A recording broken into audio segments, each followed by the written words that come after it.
In late 2019, I watched a bunch of movies from the 2010s to make sure I could build a better, more complete best-of list of the decade. When I did that, I noticed something. As far as I can tell, there's a pretty deep aesthetic divide in the cinema of this last decade. On the one hand, we have dark films, with which I was most used to. It seems like those were the ones that truly dominated the imagination of the decade as far as I could tell at the time.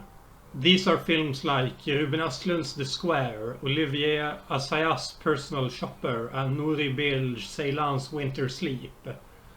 Light films include Tony Erdmann by Maren Ade, Two Nights One Day by the Dardenne brothers, and Okiya by joon-ho.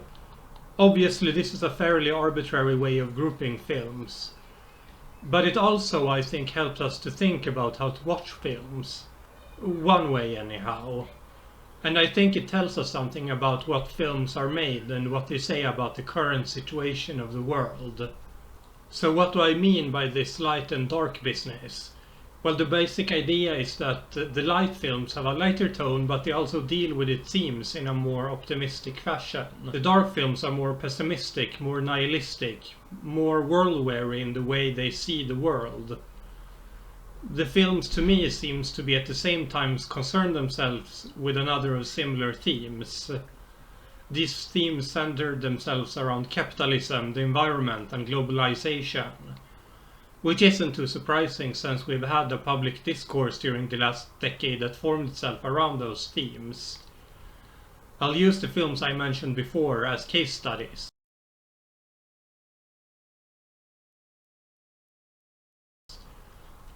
In 2 Days, One Night, Marion Cotillard's character returns to her workplace, finding out that the local union has voted to make her redundant in exchange for a bonus from the boss. The drama comes from trying to convince enough of her co-workers to support her return to the workplace in just 2 days, one night. This simple setup shows a complex set of structure within the capitalist system that puts the individual at the edge against the collective. In a sense, the union has the power, but in the end it's the bosses that got the ultimate power, using their tool to divide the working class. In the end, Cotillard can return at the expense of another worker, but she denies having taken power over her own destiny within a capitalist system, even as he tries to beat her down. Personal Shopper is about, well... Anyhow, Kristen Stewart plays a medium. She waits to hear from the ghost of her brother who died previously to the film. But during the wait, she takes a job as a personal shopper from a superstar model in Paris. She gets involved in a murder plot. It is framed within metal and glass. Really, it's a less fractured version of director Olivier Assayas's film Demon Lover from 2002. It's not really about the plot, it's about the fracturing of identity that Stewart's character goes through. There's an obvious contrast between the capitalist logic that destroys identity and even the very structure of causality. The supernatural is at the same time what brings people together, even through death. Stewart is haunted too by a mysterious harasser and is related to the murder mystery. So the human story is built throughout the film by the relationship that Stewart can't have, while the inhumanity of real life is brought to us by a society rotten at its core.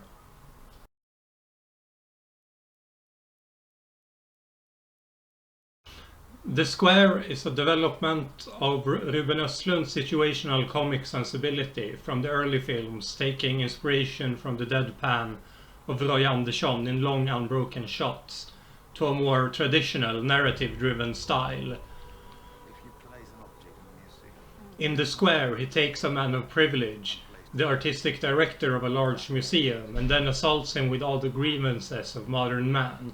Immigrants, women, children, the poor. The form is a shaggy story where the main character shambles around between different banal situations where his manhood is questioned. The best scene is a post-coitus scene where he doesn't want to give the woman his condom because of stupid male pride.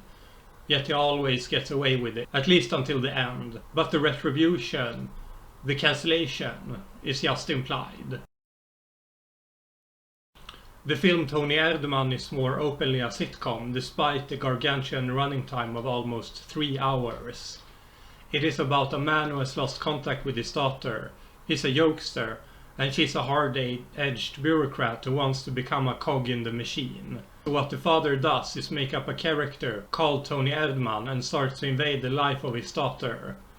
The strength of the film is the clarity of the characters and the relationship between the father and she wants to climb the corporate ladder, and it takes place in a kind of EU and international corporate environment. So while the core of the film is the relationship, it mingles with large digs at corporate culture of the daughter's world.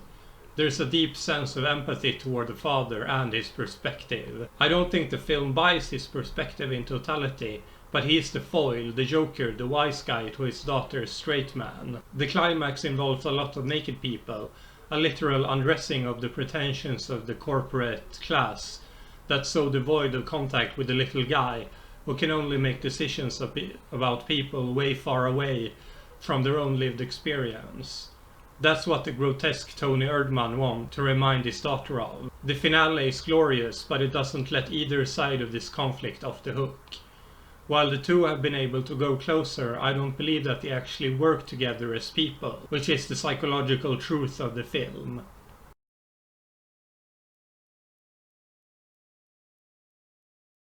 Okiya is made by South Korean filmmaker joon-ho, who later won the Palme d'Or for the honestly more perfect Parasite. But to me, Okiya feels like a more personal story. It's about a girl who has a kind of giant pig bear or something as a pet. The pet is hunted by evil capitalists who are played in an absurd fashion, not just choosing the scenery, almost chewing the entire film up, and it becomes a clear condemnation of the meat industry and the logic of consumption behind it. Despite this, it displays the clear comedy that Bong is known for, from films like The Host and Snowpiercer. Despite the dark themes, it turns into a joyous experience in the pure technical achievement, a bouncy energy that keeps the tone relatable. In 2014, Turkish director Nuri Bilge Ceylan made a dark, intimate epic about a man who owns a hotel in Anatolia. The man, a former actor, still writes columns for the local newspaper and wants to write a book about the history of Turkish theatre. The basic conflict is that of the problems he goes through within his marriage. But the true main character of the film is the style. Ceylan is part of the slow cinema movement in some sense or another, which makes slowness of storytelling a value in itself, to put it simply. The film is almost 3 hours long, and its story is much flimsier than the one in Tony Erdmann, which is pretty flimsy to begin with. It's an oppressive 3 hours too. Scenes just drag on, where you have to stay with these people and all the bad blood that's in the air.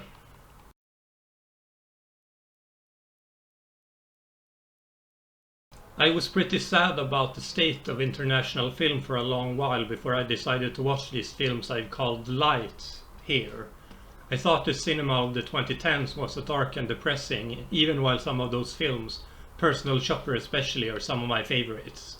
In an earlier draft of this video I wanted to talk about Batman v Superman, which I actually kinda like, but that shows how this idea goes through even into mainstream Hollywood fare. The contrast would be the Marvel films, which I like less because they promote the same ideology, only with a corporate smile on its face. But especially Tony Erdmann really brought me into the cinema of the last decade.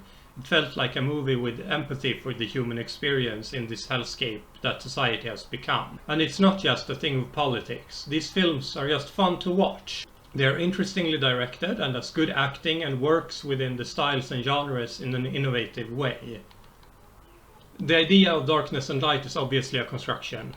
Choosing other films could probably demolish this, but it's a way of thinking about stuff, and thinking about stuff is always good. I think creating this dichotomy shows some different perspectives on the general themes and subjects that have dominated the dreaded discourse of the last decade. If you haven't watched any of these films I've talked about, please watch them. They're all very good, even if I do have my personal problems with the square. But that's another story. If you like this video, I have a Patreon where you can give me money if you want to, and it would be greatly appreciated. Please like and subscribe and all that stuff too.